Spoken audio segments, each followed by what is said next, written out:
Saudara-saudaraku, selamat hari Minggu. Hari ini kita memasuki minggu kelima sesudah Paskah. Dan pembacaan Alkitab kita sesuai sabda Bina Umat dari 1 Korintus pasal 4 ayat 6 sampai dengan ayat yang ke-13. Mari berdoa mohon bimbingan Roh Kudus. Tuhan Yesus, diamkanlah semua suara dalam hati kami kecuali suara Tuhan, agar kami dapat mendengarkan, menghayati firman-Mu dan melakukannya. Amin.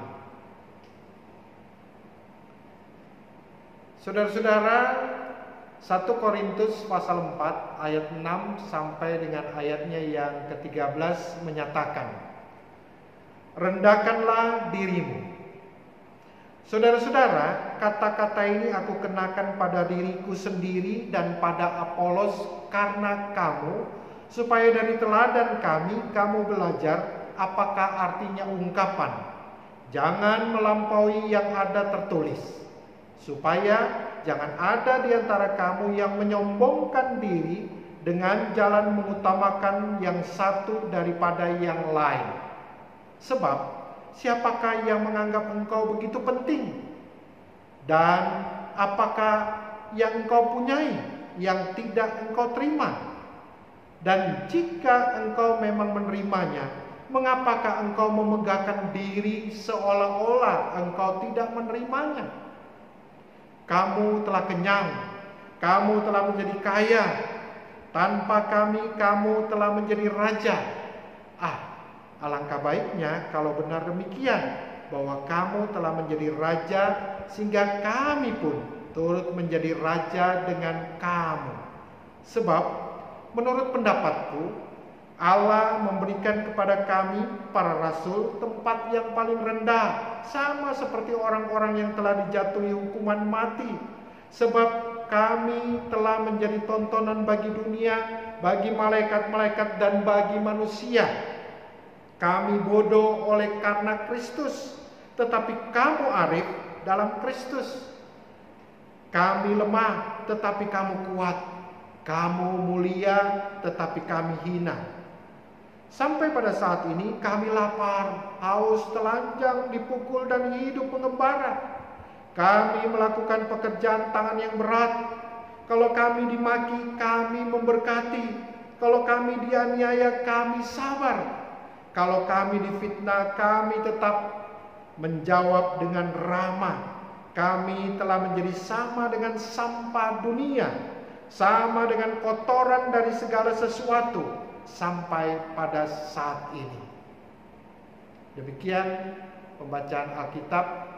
Tuhan memberkati saudara-saudara. Saudara-saudara yang kekasih di dalam Tuhan Yesus Kristus, perikop bacaan Alkitab kita dituliskan oleh Rasul Paulus sebagai surat kepada jemaat Korintus. Dan surat ini dituliskan dalam perjalanan ketiga dari pekabaran Injil Rasul Paulus. Dan hampir semua pasalnya, khususnya pasal 1, 2, 3, dan 4 membahas tentang perpecahan, atau dapat dikatakan bahwa jemaat ini berada di dalam ancaman perpecahan.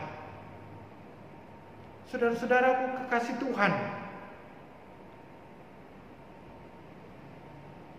faksi-faksi yang ada di dalam jemaat Korintus dipengaruhi oleh berbagai pendapat dari masyarakat, sehingga mereka di sini dikatakan membanding-bandingkan jemaat Korintus terpecah-pecah karena membanding-bandingkan dan mengutamakan perwartaan satu dengan yang lain. Mereka membanding-bandingkan pewarta-pewarta Injil, rasul-rasul satu dengan yang lainnya.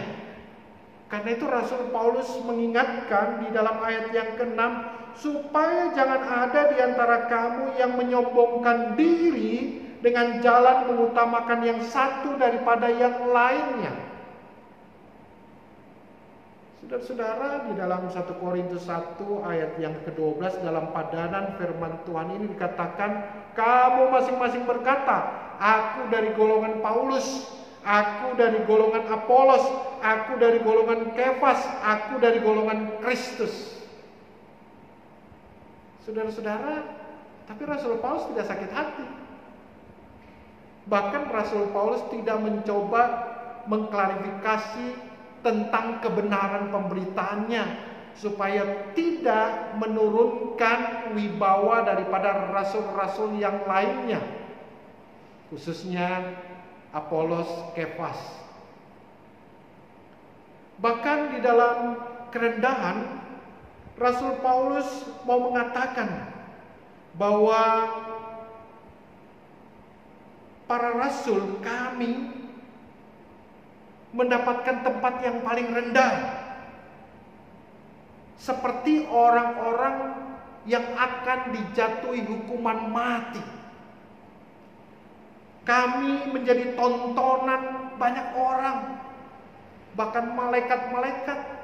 Bahkan di sini dikatakan kami bodoh oleh karena Kristus, dan kamu arif karena Kristus. Saudara-saudara kekasih Tuhan, di dalam padanan firman Tuhan, di dalam 1 Korintus pasal 1 ayatnya yang ke-18, Rasul Paulus mengatakan, sebab pemberitaan tentang salib memang adalah kebodohan bagi mereka yang akan binasa, tetapi bagi kita yang diselamatkan pemberitaan itu adalah kekuatan Allah. Pemberitaan tentang salib adalah kebodohan. Saudara-saudara, bahkan di dalam Filipi pasal 3 ayat 8 Rasul Paulus memberikan kesaksian, malahan semuanya kuanggap rugi karena pengenalan akan Kristus Tuhanku yang lebih mulia dari semuanya. Rasul Paulus merasakan pertama-tama ketika ia dapat memberitakan Injil, dengan pengetahuan, dengan pengalamannya, dengan hikmatnya, ia bangga luar biasa. Tetapi rupanya perjalanan pemberitaan Injil yang ia rasakan bukan dari pengalaman, bukan dari pengetahuan, dari hikmatnya, tapi karena Kristus menghendakinya. Saudara-saudara kekasih Tuhan, manusia tidak layak untuk menghakimi orang lain karena penghakiman itu adalah hak Tuhan. Memang jemaat Korintus telah melakukan fitnah dan penghakiman. Mereka menghakimi Rasul Paulus seolah-olah tidak benar memberitakan Injil, dan Apoloslah yang benar.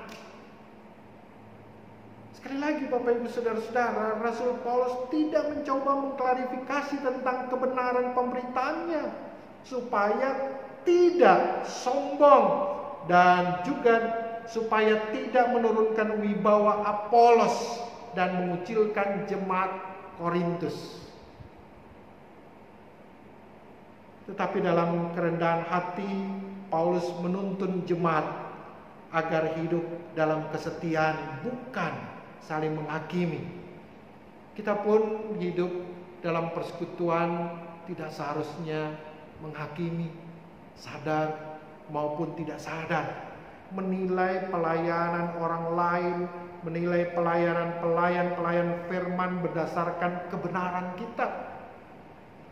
Biarlah Tuhan dan kebenaran Tuhan yang melakukan penilaian itu kelak. Tugas kita adalah membimbing dan menegur supaya orang lain berjalan ke arah yang lebih baik. Positive thinking, yaitu kebenaran daripada Tuhan sendiri. Nah, Bapak Ibu Saudara-saudara, kita sering seperti jemaat di Korintus dalam hal menggantungkan diri pada kesuksesan, pada kekuasaan dan pengaruh, serta menjadi sombong rohani. Mungkin juga karena jabatan. mungkin juga karena harta benda, kekayaan, dan lain sebagainya. Di sini kita belajar tentang bagaimana melayani Tuhan dengan segala kerendahan hati dan penuh ucapan syukur kepada Dia, karena kita boleh hidup, kita boleh menikmati segala sesuatunya karena kasih karunia Tuhan, karena berkat Tuhan. Sekali lagi, sebagaimana anjuran Rasul Paulus, mari kita rendahkan hati, sehingga pelayanan yang kita lakukan melalui kata dan perbuatan berkenan kepada Tuhan dan menyenangkan hati Tuhan, memberkati orang-orang yang mendengarkannya. Shalom.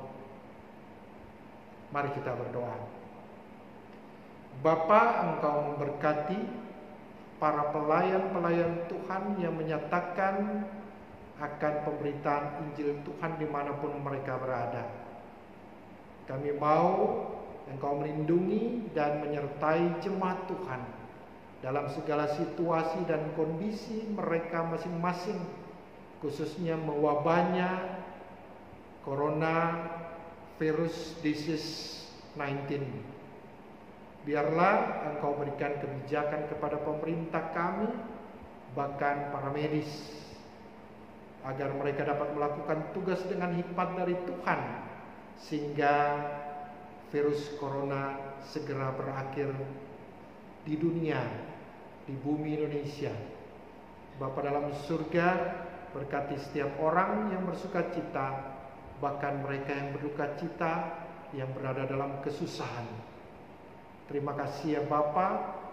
Kasih karunia, rahmat, dan damai sejahtera dari Allah Bapa di dalam Kristus Yesus, dan persekutuan dengan Roh Kudus melindungi, menyertai, memberkati saudara sekalian dari saat ini kekal sampai selama-lamanya.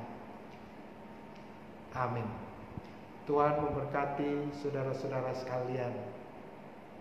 Shalom.